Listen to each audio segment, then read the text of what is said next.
1 Samuel 22.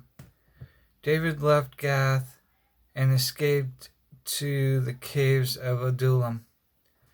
When his brothers and his father's household heard about it, they went down to him there. All those who were in distress or in debt or discontented gathered around him, and he became their leader. About 400 men were with him. From there, David went to Mizpah in Moab and said to the king of Moab, would you let my father and mother come and stay with you until I learn what God will do for me? So he left them with the king of Moab, and they stayed with him as long as David was in the stronghold. But the prophet Gad said to David, "Do not stay in the stronghold. Go into the land of Judah." So David left and went to the forest of Hereth. Now Saul heard that David and his men had been discovered, and Saul, spear in hand, was seated under the tamarisk tree on the hill of Gibeah, with all his officials standing around him. Saul said to them, "Listen, men of Benjamin, will the son of Jesse give all of you fields and vineyards? Will he make all of you commanders of thousands and commanders of hundreds? Is that why you have all conspired against me? No one tells me when my son makes a covenant with the son of Jesse. None of you is concerned about me or tells me that my son is incited my servant to lie in wait for me, as he does today." But Doeg, the Edomite, who was standing with Samuel's officials, said, "I saw the son of Jesse come to Abimelech, son of Hatub, at Nob.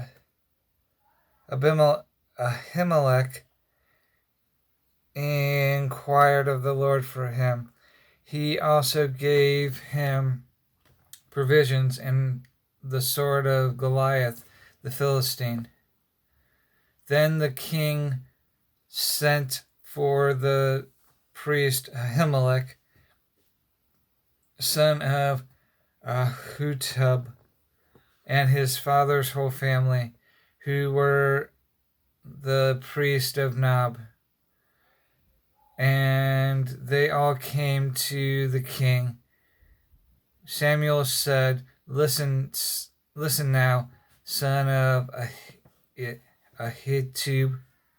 "Yes, my lord," he answered.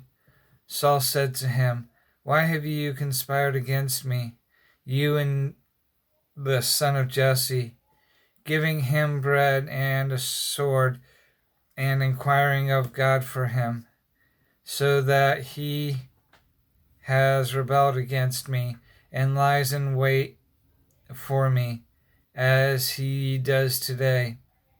Ahimelech answered the king, Who of all your servants is as loyal as David, the king's son-in-law, captain of your bodyguard, and highly respected in your household? Was that day the first I inquired of the Lord for him? Of course not. Let not the king accuse your servant or any of his father's house or any of his father's family, for your servant knows nothing at all about this whole affair. But the king said, You will surely die, Ahimelech, you and your father's whole family. Then the king ordered the guards at his side, Turn and kill the priest of the Lord, because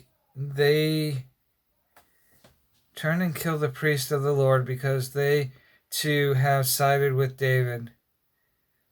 They knew he was fleeing, yet they did not tell me. But the king's officials were not willing to raise a hand to strike the priests of the Lord. The king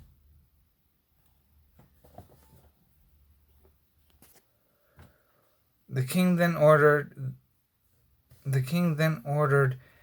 Doeg, you turn and strike down the priest. So Doeg the Edomite turned and struck them down. That day he killed 85 men who wore the linen ephod. He also put the sword to Nob, the town of the priests, with its men and women, its children and infants, its cattle, donkey, and sheep. But Abiathar, the son of Ahimelech, son of Ahitub, escaped and fled to join David. He told David that Saul had killed the priest of the Lord. Then David said to Abiathar, that day when Doeg the Edomite was there, I knew he would be sure to tell Saul, I am responsible for the death of your father's whole family. Stay with me. Don't be afraid. The man who is seeking your life is seeking mine also. You will be safe with me.